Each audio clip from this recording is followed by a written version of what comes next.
siin natukene veel pannakse pilli häälde.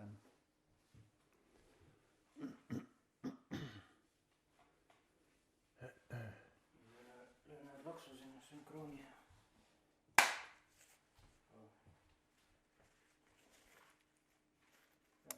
Nii, kui oled valmis, võib alustada, jah? Jep. Et aru saada inimesest tuleb võtta asjadest alguses. Ja esimest korda laiema avalikkuse huviorbiiti tegelikult teie kerkisite aasta enne niinimetatud pronksimässu. Mis teid toona ajendas sinna Tõnismäele minema? Ei, ma olen sellest korduvalt ju rääkinud, et see oli mu vanaema surm, kes siis Siberisse küüditati. Meie perekonna siis varandus rööviti nii-öelda kommunistide poolt ja vanaema küüditati Siberisse. Paljud ikkagi tunnetasid, et ühtepidi sinimustvalgega lehvitamine on isamaaline asi, aga teised leidsid, et te ikkagi käisite seal ise nagu norimas, nokkimas ninast verd. No, mulle meeldib ennast võrrelda Jaak Joalaga, et sellepärast, et samasugune siuke, paljud räägivad, et ta oli Kremli ööbika, minu arust ta ei olnud, minu arust ta oli väga muhe vanamees ja siuke igatepidi Eesti mees, et ma ei tea, miks siuke asi nagu inimestele pähe torkas, et ta peaks panema talle mingi sildi. Miks ma just võrdlen, et samamoodi ma olen ju tõmmanud metsa sisse ja ütleme, täielikult selja keeranud Eesti rahvale. Aga toona ikkagi tagasi tulles küsimuse juurde, et toona leidsid paljud, et see teie tegevus oli ka ikkagi nagu asjade olukorra eskaleerimine. No jah, isegi ju esimene asi oli see Martin Helme tegi oma seal mingisuguse reporteri isikuloo ja leidis, et on väga oluline ära mainida, et ma provotseerin seal Moskvat. Aga oleme selged, tollel hetkel keegi teie niite nii-öelda ei tõmmanud, et pani teile selle mõtte pähe, et õli tulle valada seal. Aga kes oleks ainuke võib-olla inimene, kes mind tol ajal aitas, oli Mart Laar, jättes selle isiku kõrvale, mis tema nagu varjatud motiivid võisid olla, aga mina ise olin ju üksi seal. Mart andis mulle raha, et need 2 kuulsat Eesti lippu osta ja tema rahaga ostetud. Tema rahaga ostetud? Kas see nii läks? Kurat, ma ei mäleta, kas ta andis mulle selle sularahas vist lausa, kui ma seal käisin seal Isamaaliidu kontoris. Aga kas te oskasite seda ette näha või mis mõtted teil siis tekkisid, kui hiljem, see on küll aastapäevad hiljem, eks ju, jõudis asi sinnamaani, et seda kuju hakati teisaldama ja tekkisid need mässud? Tõtt öelda, vaata, minul oli ju niimoodi, et ma tegin selle oma sõpradega, panime pead kokku ja üks pani raha alla ja me printisime mingid lendlehti, vist mingi 5 või 6 tuhat tükki, mida ma ise siis sõpradega jagasime, kus ma siis lubasin. Mul on see lendlaht alles, ma võin sulle selle pärast saata, et ma käin seal iga laupäev kell 12, nii nagu see esimene kohtumine, mis meil oli seal Tiit Madissoniga, kohe pärast seda, kui see Eesti lipp seal kokku pakiti, keegi ei julgenud sinna tulla, mis me Orkutis välja hõikasime. Järgmine nädalavahetus oli see esimene nii-öelda suurem meeleavaldus, kus seal mingile venelasel nina periseks löödi, Madissoni ja Savitsi. Ja siis pärast seda oli minu see nii-öelda kuulus piknik, kus ikkagi oli juba tuhandeid, kui mitte 10 000 inimesi ja toimus see suurem siuke fašistid, natsid ja okupantse rahvamassid üksteise peale karjusid. Pärast seda ma trükkisin need lendlehed, mingi 5-6 tuhat, jagasin neid seal Viimsis igal pool kesklinnas laiali. Ütlesin, et iga laupäev kell 12 ma käin seal, kuni see kuju teisaldatakse. Ja seda ma ka tegin nii kaua, kuni oli selge, et meie selja taga tuleb tegelikult president ja peaminister ka. Et selleks ajaks, kui Ilves valiti juba ära, olid ilmad juba nii külmad, et seal ei olnud eriti nagu toimetada, nii et järgmine kevad, ma mäletan, ma tulin bändiproovi ruumist ja sõitsin jalgrattaga koju, kui mingi suvaline vend tänaval, kuhu sa lähed, Kalev, vaata, mis on korraldanud, tead, kuradi vanalinnas autod põlevad, mis asja. Keerasin ratta ringi, sõitsin siis sinna keskmisse, vaatasin, sõitsin sealt läbi, kuidas need parajasti märatsesid seal. Nii et tegelikult te olite ka siis nende dramaatiliste sündmuste keskel seal, kui juba see suured konfliktid politseiga. Ma sõitsin kiiresti läbi, sest ma lootsin, et keegi mind ära ei tunne seal. Et kui sa räägid Pärnu maanteel, see märatsemine, mis toimus, seal olid ju kõik ikkagi eelkõige venelased on ju ja ma aru, nii-öelda Vene radikaalid siis on ju, et ma sõitsin sealt lihtsalt läbi on ju kiiresti jalgrattaga, proovisin nad mütsima ja läksin koju magama, vaatasin telekast, mis toimub.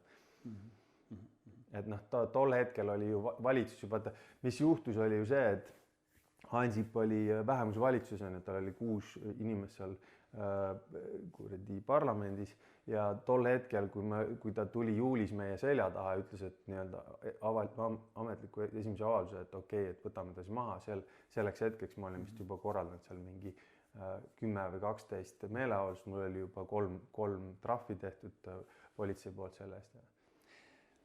No tagantjärgi paljud inimesed ütlevad, et kui alguses Kalev Rebane tuli pildile nagu sellise positiivse kangelasena, eks ju, siis see kuvand üpris ruttu murenes, sellepärast et ilmnesid nagu probleemid ja muuhulgas näiteks probleemid narkootikumidega. Mis te selle kohta öelda? No ausalt öeldes ma ei nimetaks, et nüüd kanepi kuskil suitsetamine kuskil surfilaagris oleks olnud mingisugune nüüd tohutu probleem, ma ei tea, kas sina ise oled seda teinud, mina enam ei tea, sest mulle ei meeldi see, aga ja vanemad inimesed võib-olla teevad vähem, aga noored inimesed ikka see on... Vanadest asjadest las need nüüd jääda, aga küsin siis otse, aga kuidas tänapäeval meelemürkidega lood on? Ei, ma ei, absoluutselt, isegi ma ei joo enam. Kui ma kuskil käin mingil reisil, isegi üksi seal mingisuguste tüdrukutega paaris, ma lihtsalt hoia, ma ei viitsi juua. Küsin sellepärast, et nii mõnigi vaatab teie tänaseid mingisuguseid ütlemisi, postitamisi, kirjutamisi ja ütleb, et küsib, kas on võimalik nagu kaine peaga adekvaatses olekus niiviisi rääkida. Et sellest see meelemürkide küsimus. Mina vaatan kogu seda Eesti rahvast ja mõtlen, et kuidas see võimalik on, et inimesed on täiesti ilma munadeta mehed, kes on täiesti argpükslikud, kui nende kõrval pekstakse, sõidetakse tankidega üle väikestest lastest. Me jõuame selle asja tuumani. Aga lähme korraks veel tagasi kronoloogilist rida mööda, et ikkagi paljudele oli ka see häiriv või vähemasti sügavalt üllatav, et kui te ühtepidi seal Toompeal nagu ajasite Eesti asja, siis teisipidi te käisite ja võib öelda ikkagi, et ründasite vähemasti verbaalselt näiteks geiparaadi. No vaata, ma mainisin ka sulle, et mul oli see kehv kogemus Mart Sandri ja Toomas Volkmanniga, et just ütleme paar aastat enne seda, kui ma vaatan nagu varasemalt, ütleme enne 20 aastast, seal minu teismelise ajad, seal oli aeg, kui ma olin lihtsalt ka kuskil tänaval mingi nii-öelda tänavakaak, kui ma üles kasvasin päris nagu ütleme seal varasemates teismelise aastates, aga pärast seda, kui ma juba Helmeses töötasin ja nii-öelda olin nii-öelda tsiviliseeritud, siis ma ikkagi lävisin kõikide nende homoseltskonnadega samuti. Mitte, et ma nüüd läviksin, aga ma käisin korduvalt seal Nightmanis ja mul ei olnud probleemi nende inimestega. Aga see jutu mõte on teil kuidagi endal negatiivsed kogemused või? Ja oligi niimoodi, et kui ma täitsa tatikas olin, seal poisid, ma ei tea, seal Pelgulinnas käis seal Kastani baaris norimas mingisuguste nii-öelda homodega. Mul oli võib-olla samasugune seisukoht. Hiljem, kui ma kasvasin natuke vanemaks, hakkasin seal tööle, juba lõpetasin keskkooli, ma vaatasin, et miks kõik inimesed peaks olema, elu on lill, sellised võtmelause, et miks me kõik ei armasta üksteist. Nii. Aga siis oligi see, et mingi hetk mul oli see nii-öelda see läbipõlemise, vaata, mis ma ka rääkisin sulle eelnevalt. Okei, aga üks asi on see, et omada mingisugused võib-olla isiklikke negatiivseid kogemusi või isiklikku suhtumist. Hoopis teine on minna tänavale, karjuda, laulda roppelaule, eks ju. Ma olen nõus, eks ta oli natukene tähelepanu, ilmselt siuke, ma ilmselt tahtsin lihtsalt tähelepanu saada, mis siin ikka kuradi... Aga nüüd, kui me räägime sellest teie avalikust kuvandist, eks ju, siis paljude jaoks selline võib öelda viimane hoop oli see, et kui oli see nii-öelda kapoti episood seal. Te olete ise nõus, et see vabandust, kui ma nüüd solvan, aga jättis siuksed klouni ikkagi renomee?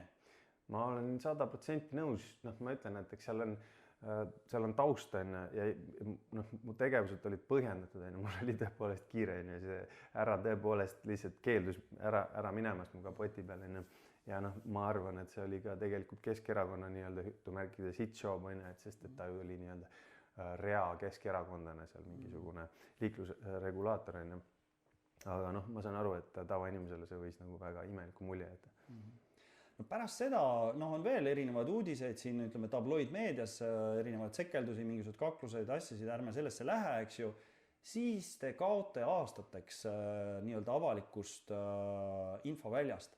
Mingi jutt oli, et te olevate öelnud, et te lähete Afganistani ja otsite Osama bin Ladeni üles. Mis no, asi ma see ütlen, et küsimus on selles, inimesed peaks aru saama, et ma olin ikkagi 26 aastat vana ja võtsin enda õlgadele kogu selle nii-öelda venelaste justkui tagasilöömise, mis minu arvates oli tol hetkel, et minu vastu oli politsei, Riigikogu, Tallinna linn, prokuratuur, kohus tegi mul korduvalt täiesti eba nagu objektiivselt mind pidevalt menetleti ja minu veel sellised asjad, näiteks mul oli mingi intsident kuskil seal, keegi noris tüli tänaval, viidi politseisse, järgmine ma saan kongist välja ainult nii palju, et ostan kuradi putkast lehe ja vaatan, et see on juba esilehe uudis.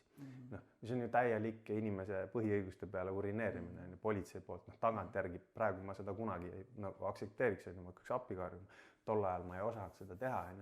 Et see oli ka see, miks mul nagu nii-öelda see keskmine sõrm püsti läks selle kõige peale. Et loomulikult minu väljaütlemised paljud olid siuksed impulsiivsed, ütleme siis. Nii et jutt Osama bin Ladeni ülesotsimisest oli ilukirjandus pehmelt öeldes. Ikka. Okei, no mis me sellest minevikust nüüd kaevame liigselt, aga ühte asja küsin siiski veel, et ma saan aru, et seal välismaal viibimise perioodil, me ei hakka seda kõike kirjeldama, eks ju, aga ikkagi nii-öelda emigratsioonis te otsustate nime vahetada. Täna te kannate nime Andrew Rebane. Selgitage, millest see nime vahetus?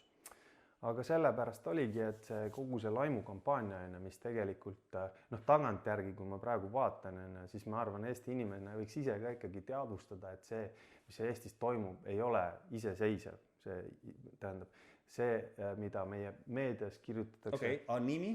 Mu küsimus oli nime kohta. Ma jõuan sinnani, et see oli ju nii samamoodi nagu Eesti iseseisvusparteil mitte kunagi ei lastud pead tõsta, vaid meil on praegu mingisugused võltspatrioodid, kes EKRE on minu arvates võltspatrioodid ikkagi, sest et pronkssõduri ajal Rahvaliit oli selle pronkssõduri poolt. Et tähendab, see ei ole nii, et eestlastele antakse ruumi olla iseseisev. Mina olen iseseisvuslane. Minu unistus on see, et tõepoolest tuleb koidab päev, kui kõik pirrud kahel pool, mida iganes löövad lõgendama.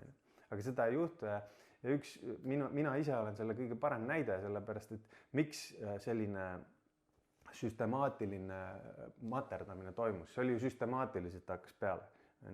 Kõik... No teil oli ikka oskus endal ka ikka sekeldustesse sattuda, märkimisväärne oskus. Ise ronisite nende ju mässude keskele, ise käisite, pildusite mingisugused geiparaade, eks ju, et loomulikult politsei tuleb. Seda küll, aga tähendab, ma olingi dissident, et nüüd küsimus on selles, et kas oli vaja, tähendab, kui dissidendi idee, mõte on ikkagi iseseisvus, või ma toon näite, mida ma olen kogu aeg siin toonud, kõige paremaks näiteks oli see, kuidas siin paar aastat tagasi Jaan Hatto käis Arvamusfestivalil oma mingisuguseid flaiereid jagamas. Jaan Hatto, kes on iseseisvuslaste veteran, täielik iseseisvuspartei veteran, Tallinna Rahvuslaste klubi eestvedaja, Rahvusliku teatri eestvedaja, mesinikene, 60-aastane, tal väänatakse käed selja taha ja visatakse seda sealt lihtsalt välja. Et see ju näitab kõige paremini ikkagi, et seda iseseisvuslikku või rahvuslikku narratiivi süstemaatiliselt on maha materdatud. Aga nimi Andrew Rebane, siis ja ma saan aru, et te möönate, et on ikkagi katse siis, Kalev Rebase nimega edasielamine osutus liiga keeruliseks. Jah, täpselt. Enne seda pronksi, ütleme, saagat, siis mul oli ikkagi tarkvara ettevõte ja mul oli võimalik minna, helistada ettevõttesse, leppida kokku mingisugune koosolek nii-öelda juhatusega, minna sinna juhatuse koosolekuruumi ja esitleda oma nagu müügiprojekti ja selle kirjutati alla ja siis pärast seda see lihtsalt muutus nagu võimatuks. Ja ka töö leidmine oli, Inglismaal mul sellepärast oligi võimalik ikkagi, et see Andrew Rebane oli nagu uus nimi. Aga olite enam-vähem, siis ma saan õnnelikult siin, ma ei tea, tosinkond aastat või tublisti üle 10 aasta saite siis rahulikult elada ilma erilise tähelepanuta ja see põhjus, miks me täna kaamera ees istume, on tegelikult, te ise pöördusite, andsite teada, et on järjekordsed sekeldused, eks ju.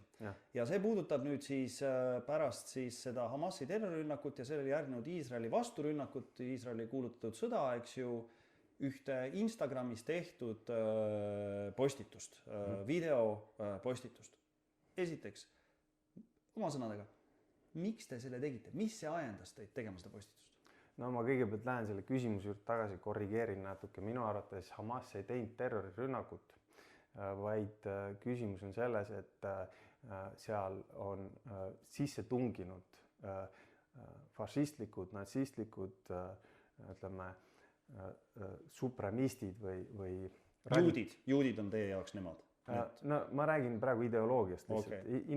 Inimestest, kes kujutavad ette, et nad on ülemrass, just nagu täpselt copy-paste Hitleri 3. Reichist. Inimesed, kes kujutavad ette, et neil on õigus teisi inimesi tappa, orjastada ja nii edasi. Nad tungisid sinna sisse umbes 100 aastat tagasi ja ÜRO abiga seal toimus see nii-öelda, anti neile mingi osa maad ja veel juhin tähelepanu, et pärast seda, kui see jaotati see maa ära, tehti 2 riiki, nad ei ole kunagi oma piiridest kinni pidanud, vaid on pidevalt ja praegusest tänaseks päevaks on vist mingi 230 või 240 resolutsiooni ÜRO poolt Iisraeli vastu, kõige rohkem üldse maailmas, kellel on tehtud genotsiidi osas. Nii et nad on pidevalt tunginud sisse ja pidevalt okupeerinud. Iisraelis ei ole palestiinlastel õigusi midagi valida või nad on teisejärgulised kodanikud, seda kõik teavad, Iisrael on aparteiriik.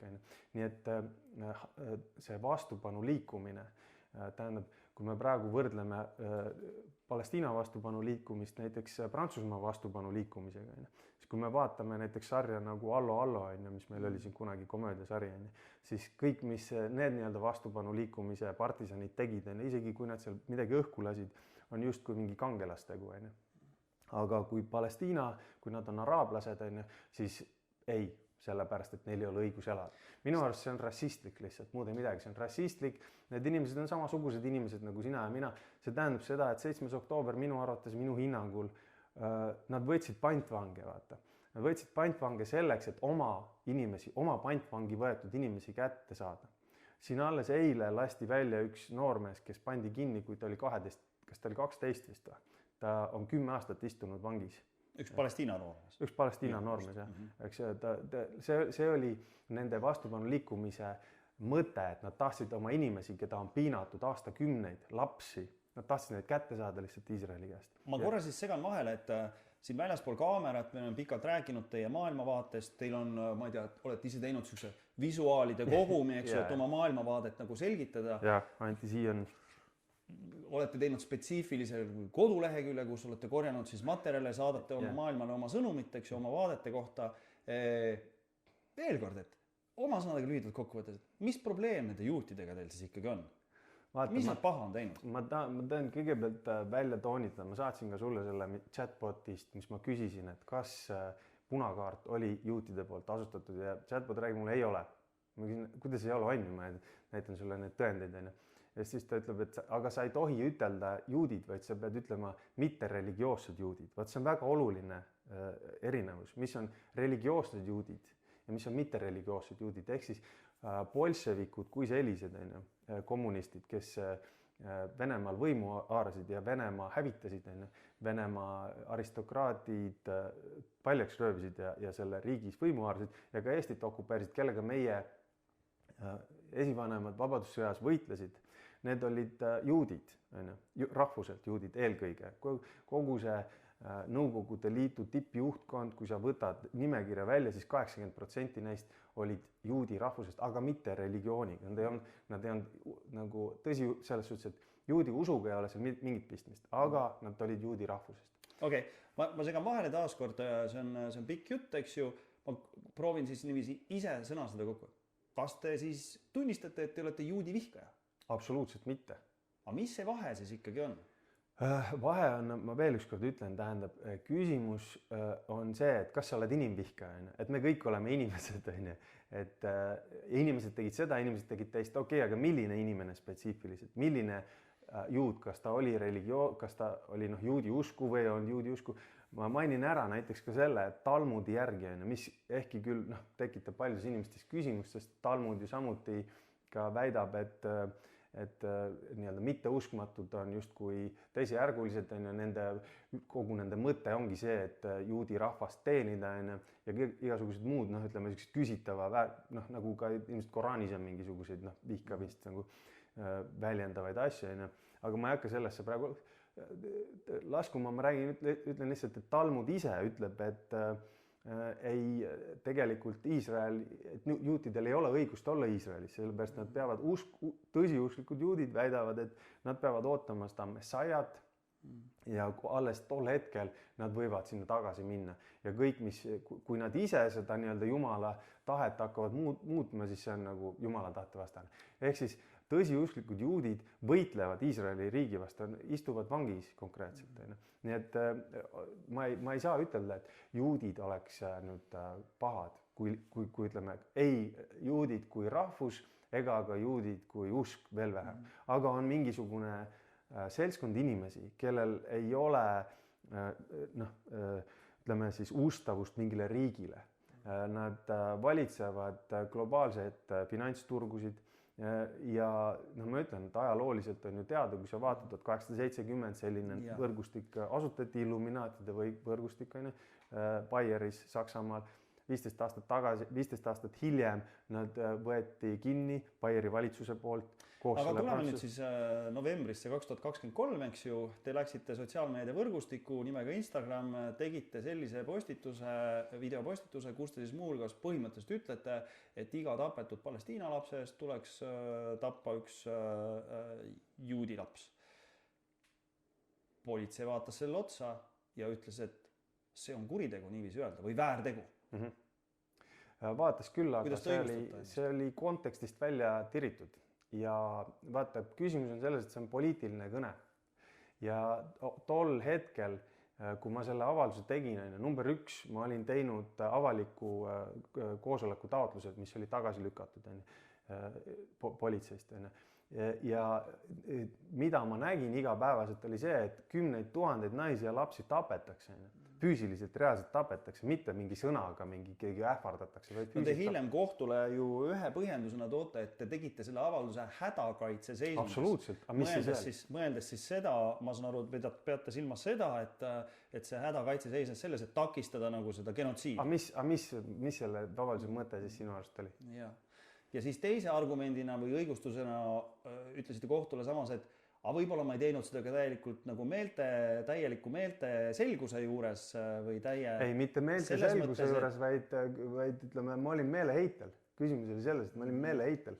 Kui sa seda avaldust ka vaatasid, siis esiteks võta nüüd loogiliselt, kas tõepoolest meie peame nõudma, kes see meie, ÜRO siis on, kes see meie teine saab olla, et kas see on nagu loogiline, et ÜRO hakkab sihukest asja nõudma, ei ole ju loogiline, et selles suhtes see meie, kes see meie on. Ja lõpuks te siis ütlesite ka veel oma tegevuse selgituseks, et te ei usu, et keegi reaalselt sellest aktiveerub selles mõttes. Ei, loomulikult. Kuule, ma küsin veel üks kord. Me peame nõudma, mis see tähendab, kes see me on? See on ju rahvuslik, ütleme siis rahvusvaheline avalikkus peaks seda nõudma juutidelt, et kuna te sihukest asja usute, siis davai. Nii et ehk siis kokkuvõttes see on siis teie sõnutsi, kas ma saan õigesti aru siis teie mõttest niiviisi, et see on küll väga tugev, aga siiski oma sõnavabadus, tugev avaldus, aga siiski oma sõnavabaduse nagu kasutamine. No absoluutselt, ma räägin, et küsimus on ju selles, et genotsiid on kuritegude kuritegu. Ma toon värvika näite, üks väga põhiline näide, kujuta ette, et peale 7. oktoobrit, minu arust see ametlik arv on kuskil 800 ümber, on sündinud 800 last, kes on ära tapetud sõja käigus. Tähendab, väiksed imikud, saad aru. Ma olen neid laipasid näinud, kellel on kuradi kuuliaugud otsa ees. 800 tükki. See ei ole mingi fabritseeritud mingi, et oi, meil on siin 7 peata laipa, mis on igal pool põhja lastud, et see oli täielik vale, sihilik, vaid see on reaalselt. Ma näen neid videosid, neid pilte. Ja kujuta ette, 700 last, kes on sündinud sõtta ja seal kohe ära tapetud. Ma ei oska nende arvudega vaielda ja neid kinnitada ega kummutada, ma ei tea, kas need vastavad ametlikud tõele. Arvud. Ja ei oska seda kinnitada ega kummutada, aga oleme selged. kas see on nüüd siis niiviisi, et see jääb teie jaoks ikkagi nagu selliseks sõnaliseks avalduseks või te olete valmis võtma, ma ei tea, kätte Molotovi kokteili ja minema kusagile viskama? Ei, tähendab, loomulikult ma ei lähe kuskile mingit Molotovi kokteili viskama, ma räägin veel ükskord, et kui sa... Et see ei lähe, nagu sõna ei lähe teoks üle, olete veendunud? Tähendab, ma ei ole kordagi ütelnud, et mina seda peaksin tegema. Ma ütlesin, et meie... Või et keegi teine, seda heidetakse meie avalik, ütleme, rahvusvaheline avalikkus peab nõudma vastutusele võtmist. See oli asja point. Ilmselgelt iga terve mõistusega inimene peaks aru saama, et selle avalduse mõte oli see, et meie rahvusvaheline avalikkus ei saa lubada sellist naiste ja laste massimõrva. Me peame nõudma kurjategijate vastutusele võtmist ja kuna nad ise on sellise asja oma piiblis kirjatanud, et silm silma vastu, siis miks mitte nagu juhtida tähelepanu selle, see oli selle asja point. Politsei luges seda ja reageeris jõuliselt. Tuldi, otsiti läbi muuhulgas seesama korter siin, ma saan aru, kus me istume, eks, ja mitmed teised kohad teiega seoses. Miks te arvate, et politsei nii jõuliselt reageeris? Tähendab, ma olen päris kindel, vaata nüüd me hakkamegi selle asja tuumani jõudma. Et Eesti, minu arusaamine on see, et see nii-öelda laulev revolutsioon tegelikult ta mingil määral vormiliselt muutis, aga sisuliselt toimus lihtsalt ütleme, verevaba võimu üleandmisega.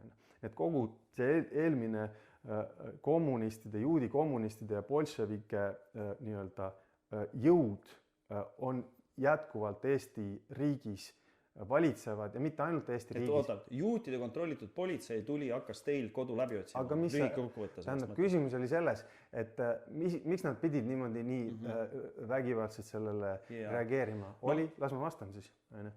Oli see avaldus oli internetis olemas, keegi oleks võinud mulle lihtsalt helistada, ütelda, võta see maha.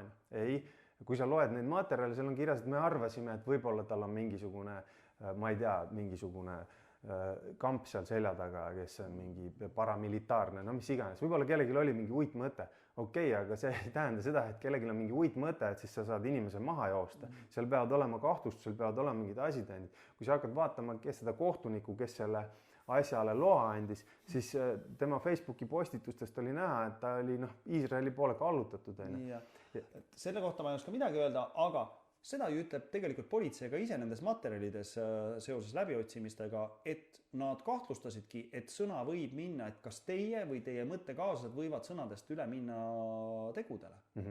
Seda enam, et teil oli kodus siin igasugused, ma ei tea, mässasite mingite droonidega näiteks ja oli palju kahtlast muljet jätvat materjali. Tähendab, kust nemad teadsid seda, et ma droonidega mässan.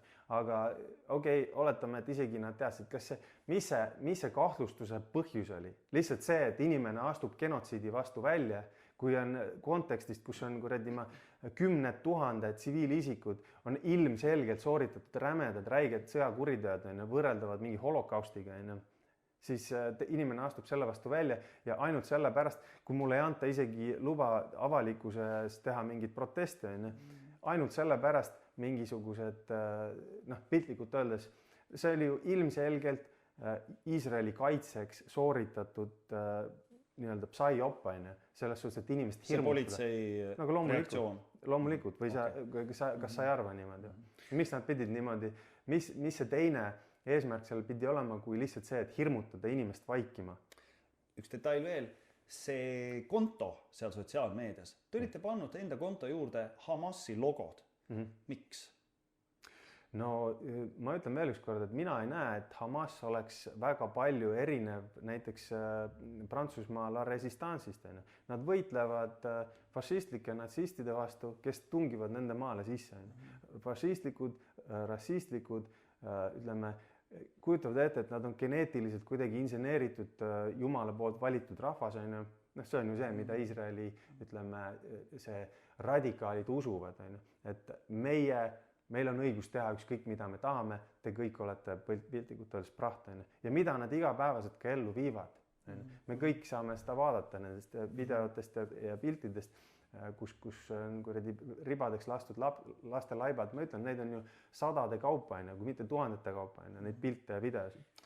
Ma tsiteerin tegelikult Kaitsepolitsei aastaraamatut, Ja siin on üks selline lõik, kus kirjutatakse, et äärmuslaste ja terroriorganisatsioonide eesmärk on kaasahaaravas vormis kujundada oma maailmavaate tarbijate meelsust ning panna nad oma narratiivi uskuma. Ohvri kuvand ja kohustus vastu hakata suurendab propaganda tarbija veendumust, et temaga ühte gruppi kuuluvad isikuid tuleb kaitsta ja oma veendumusi peale suruda ka teistele. Kui peamiseks lahenduseks pakutakse vägivalla kasutamist, siis võivad mõjutatavad inimesed muutuda terroristide eesmärkide täideviijaks. Ühesõnaga, mis siin Kapo nagu ütleb, et te olete seal internetis tarbinud seda toksilist materjali liiga palju ja põhimõtteliselt aru kaotunud. No okei, nad võivad seda ütelda, aga minu point on ka see, et minu arvates Kapo ei tööta Eesti iseseisvuse huvides. See on minu point kokkuvõttes. Vaid see on lihtsalt jätk sellele samale bolševistlikule juudi bolševike riigikorrale. Aga te saate aru, et tegelikult ikkagi keskmine televaataja kuulab seda teie juttu praegu ja te räägite siin, ma ei tea, Rothschildidest, Illuminaatidest, lähete sinna, tänna kolmandasse Talmudit tsiteerite ja nii edasi ja ütlete, et see on sota-pota. Selle kõigega ei jõuagi. Aga palun väga keskmine. Lihtsalt katus on hakanud sõitma. Keskmine inimene, vaata, point on selles, minu töö on viimased 5 või 6 aastat, kuhu elu on mind surunud, ma olen kaupleja. Ma kauplen finantsturgudel finantsinstrumentidega. See tähendab seda matemaatiline statistika.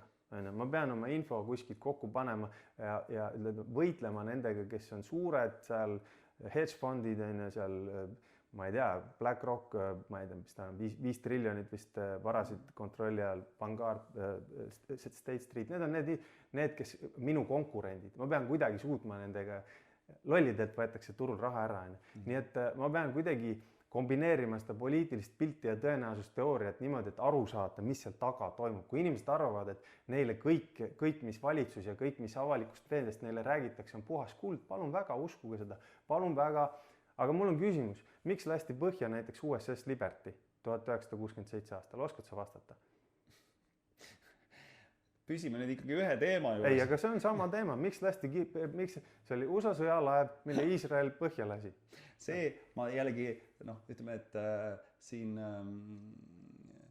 vastan sellega, et see on tüüpiline, vabandust, ma ei taha kedagi solvata, aga vandenõuteoreetikute puhul on hästi tüüpiline just nimelt see, eks ju, et me räägime ühest asjast ja siis järsku hüpatakse, aga vasta mulle sellele, miks 1800, miks X aastal mingisugune paat põhja lasti, eks ju, võib-olla mingite kullaga või mis iganes seal peal parasjagu oli, eks ju. Ehk et see veel kord nagu on sellised, et tüüpilised mustrid, mis on inimeste puhul, kes on võib-olla natuke liiga palju internetis aega veetnud. Võib-olla, aga samamoodi kui sa üldse ei veeda internetis aega ja usud ainult seda, mis sulle peavoolumeediast antakse sisse, kas, see ongi küsimus, vaata, et okei, ma küsin su käest siis niimoodi, kas punakaart oli juutide poolt juhitud, jah või ei? Ei. Ei olnud. Nii et sina arvad, nad ei andnud tooni seal. Aga ärme lähe sinna ajalukku, see ei ole oluline meil vahendada. Kuidas ei ole? See ajalugu ongi kõige olulisem. Kõige olulisem on need faktid, mida juudid ei ole suutnud maha matta. Sa pead suutma nendele faktidele otsa vaadata ja panna sinna taha tõenäosusteooria ja küsida enda käest. Ütleme, kui ma viskan 2 korda täringut, tuleb 2 ühte. Kas see tõenäosus on 1/12 või see on 1/36? Vasta.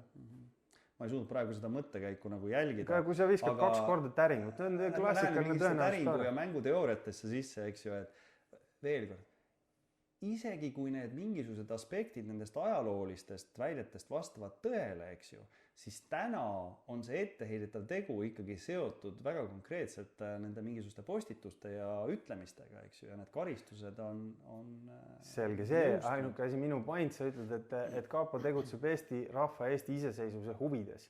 Seda ma tsiteerisin, mida nad on oma aastaraamatus öelnud. No nad võivadki seda ütelda, aga point ongi selles, et minu väide on see, et Eesti valitsus on põhimõtteliselt, võib-olla on mingisugused inimesed loomulikult, kes on rohkem iseseisvamad, aga suuremas osas meid kontrollib Ameerika. Ameerikat kontrollib Iisrael. Iisrael on sama asi, mis on Nõukogude Liit, mis ongi tänapäeval meil nüüd käes see olukord. Kas te arvate, et keskmine eestlane tunneb ennast väga turvaliselt siin Donald Trumpi ja Putini vahel, kes võib-olla on väga head sõbrad, tõenäoliselt kindlasti mõlemad käivad läbi Illuminaatidega. Nii et selles on küsimus. Konkreetselt siis teie nagu käekäigu juurde tagasi tulles, et hetkel on see väärteoga seotud karistus nagu jõustunud ja te tunnete ikkagi, et see on nii ülekohtune ja vale, et olete andnud sisse taotluse, ma saan aru, Eestist lahkuda ja taotleda asüüli Iirimaal. Jah. Issand jumal, miks? Aga täpselt sellepärast, et ma ütlen veel üks kord, Eesti ei ole iseseisev, vaid meid kontrollib mingisugune grupp inimesi. See, kas nad on juudid või mitte, ei ole tähtsad, nad on Iisraeli sõbralikud. Kas nad on juudi rahvusest või mitte, nad on sionistlikud. Poliitiline sionism, millel on juudi usuga väga vähe pistmist. See on rahvusvaheline finantsmafia. Me kõik, iga tavaeestlane võiks aru saada, et tema otsus tänapäeval Eestis on väärt nii palju kui mitte midagi. Need otsused tehakse kuskil mujal ja see lihtsalt vajutatakse eestlastele peale. Ja las ma lõpetan, see seltskond, kellest ma räägin, sellel on väga konkreetne vererada ajaloost taga, millest ma võin rääkida siin põhjalikult, sest ma olen seda asja uurinud. Sina vaatad mulle vastu ja naerad selle peale. Mina ütlen selle peale, et kui mingisugune Iisraeli sõbralik inimene muiates vaatab sinu peale ja ütleb, et sa oled vandenõuteooria, see on sama hea, kui vangi mõistetud pedofiil nimetab sind homofoobiks. Üks ja see sama. Kõikide muude nagu peavalude hulgas on, me räägime sellest eraldi nüüd võib-olla seal sündmuskohal Rakveres, aga korra räägime siin toas ka selle üle veel, eks ju, et kõikide muude peavalude hulgas on teil liikluses igasugused sekeldusi olnud, eks ju, ja nüüd kõige viimane on siis, puudutab ühte arusaamatust Rakvere ringteel, eks ju, et mis see teie nagu versioon seal on, et miks siis liikluspolitseiga teil nii palju nagu kokkupõrkeid on? No liikluspolitseiga selles suhtes ma pean natukene tuhka pähe raputama, et tõepoolest mulle meeldib kiirustada ja mul on seal pikk rida kiiruse ületamise, mul praegu ka juhiload puuduvad, aga see ei olnud niivõrd kiiruse, võib-olla selles suhtes ma olin jalakäija ja kiirustasin üle tee vales kohas ja üks auto sõitis mulle meelega otsa, selles suhtes ta sõitis ja oleks ta nagu võib-olla pool sekundit on mulle ruumi, ma oleks jõudnud talle eest läbi minna, oleks mina võib-olla pool sekundit läinud kiiremini, mida iganes, aga ta sõitis mulle nagu otsa ja siis hakkas mu peale kisama see autojuht, et kuule, et mida sa tuterdad, see on oma viga, et sa siin kuradi vales kohas üle tee käid. Ja selle baasil tekkis nagu sõnavahetus ja tal lõppkokkuvõttes oli siis nina verine sellepärast, et lükkasin ta nina natukene. Te tunnistate, et tõstsite kätte vastu? No meil oli jah, selles suhtes mingisugune seal ikkagi see sõnavahetus. Vaata, kui inimene sõidab sulle autoga meelega otsa ja tuleb välja ja hakkab sind sõimama põhimõtteliselt kaltsakaks ja kuradi, et mis sa siin üldse teed, et see on su oma viga, et kui ma tahan, siis ma sõidan sulle otsa, siis ma arvan, et 8 inimest 10 ikkagi tunneb, et ta on konkreetselt rünnaku ohver ja nagu reageerib sellele. Seoses sellega on siis kriminaalasi praegu? Praegu on, jah. Ma saan aru. Ja te kuidagi ikkagi tunnete, et see kriminaalasi on osa sellest mustrist, et politsei tahab teid tasalülitada? No see, miks ma selle asüüli taotluse tegin, oli see, et seal süüdistusaktis oli konkreetselt kirjas, et näe, inimene õhutab viha. Aga ma ei õhuta viha, vastupidi, ma soovin, et inimesed elaksid sõbralikult. Ma soovin, et naisi ja lapsi ei tapetakse. Minu jaoks on see täiesti müstiline, kuidas kogu Eesti rahvas, kõik te mehed, lihtsalt teie silme all tapetakse naisi ja lapsi massiliselt ja te lihtsalt pöörate pea ära. Ehkki see on sama kaader, kes 1944. aastal meie vanemaid samamoodi Pagari tänavas piinasid ja surnuks peksid. Ühte aspekti uurin veel, et muu kõrval te ikkagi ju pritsite tuld ja tõrva ka ukrainlaste aadressil oma siin sotsiaalmeediakanalites, videopöördumistes.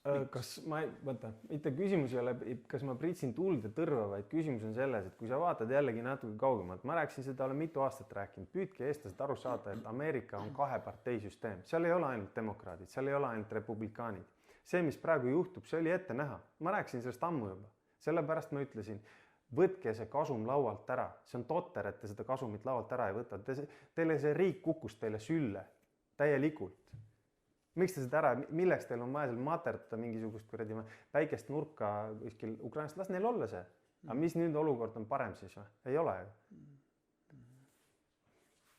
Lihtsalt tänapäeval eestlased või enamik eestlasi vaatavad selliseid avaldusi ja ütlevad, et ohoho, et siin inimene kordab Kremli jutupunkte. No aga vaata, point ongi selles jällegi.